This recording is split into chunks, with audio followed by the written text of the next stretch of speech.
नमस्कार दोस्तों, मैं हूं अर्श गौर और आज हम बात करेंगे एक ऐसे स्टार्टअप जो कि एक टाइम पे इंडिया का सबसे बड़ा एडटेक यूनिकॉर्न और आज सिर्फ मुश्किलों से घिरा हुआ है। हाँ, मैं बात कर रहा हूँ बायजूस की। एक ऐसी कंपनी जिसका मिटियोरिक राइज हम सब ने देखा, लेकिन आज उसका उतना ही बुरा डाउनफॉल भी देखा। आज की वीडियो में मैं बात करूंगा कि बायजूस से क्या क्या गलतियां हुई और कैसे हम अपने बिजनेस में उन गलतियों से बच के अपने बिजनेस को सक्सेसफुल कर सकते हैं। तो चलिए शुरुआत करते हैं 2011 से। बायजू रविनंदन ने एक एडटेक प्लेटफॉर्म लॉन्च किया और वो खुद भी एक टीचर थे।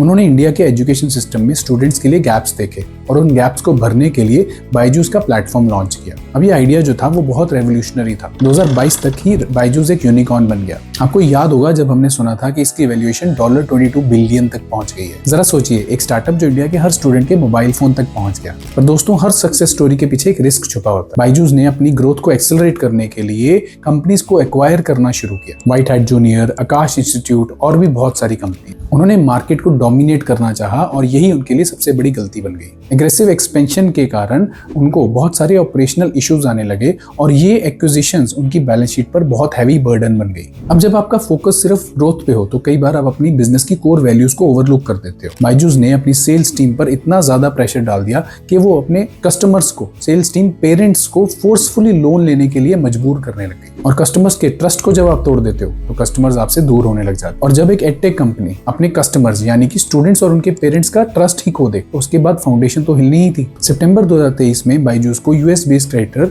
GTC LLC ने कोर्ट में घसीट लिया और यहाँ से उनकी प्रॉब्लम्स बढ़ती ही चली गई। सुप्रीम कोर्ट तक ये केस पहुंच गया और सबसे बड़ा हिट तब आया जब बायजूस की यूएस सब्सिडरी ने बैंकरप्सी फाइल कर दी। चैप्टर 11 के अंडर जाना यानी कि बैंकरप्सी फाइल करने का डायरेक्ट मतलब ये है कि आप अपने क्रेडिटर्स की डिमांड्स को, उनके ड्यूज को सेटिस्फाई नहीं कर सकते। और ये किसी भी बिजनेस के लिए बहुत बड़ा हिट है क्रेडिबिलिटी पे। बायजू रविंद्रन खुद एक टाइम पे 17,450 करोड़ की नेटवर्थ के मालिक, लेकिन 2024 तक उनकी नेटवर्थ ऑलमोस्ट जीरो हो गई। इमेजिन करो, एक टाइम पे जो इंसान स्टार्टअप वर्ल्ड का हीरो था वो अपनी पर्सनल नेटवर्थ तक खो गया और कंपनी की वैल्यूएशन भी 90% गिर गई है। तो दोस्तों, ये कहानी बताती है कि अगर अपनी ग्रोथ को आप संभाल कर नहीं करेंगे, अगर आप प्रॉपर कैलकुलेटेड रिस्क नहीं लेंगे तो डाउनफॉल बहुत ही पेनफुल होगा। तो बायजूस की स्टोरी से हमें क्या सीखने को मिलता है, ये 3 चीजें हमेशा याद रखें। Number 1, sustainable growth. बिजनेस में ग्रोथ का मतलब ये नहीं होना चाहिए कि आप अपनी फाउंडेशन भूल जाओ। हमेशा सस्टेनेबल ग्रोथ की तरफ एफर्ट्स करने चाहिए। Number 2 is customer trust. हमेशा कस्टमर ट्रस्ट को मेंटेन करने के ऊपर सारे एफर्ट्स लगाने चाहिए। एक बार आपके कस्टमर का ट्रस्ट टूट गया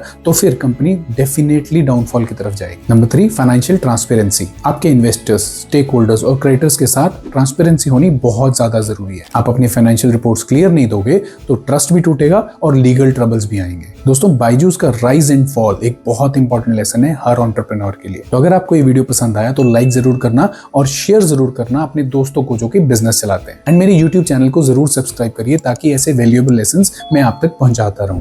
मिलते हैं अगली वीडियो में, तब तक कीप लर्निंग, कीप ग्रोइंग।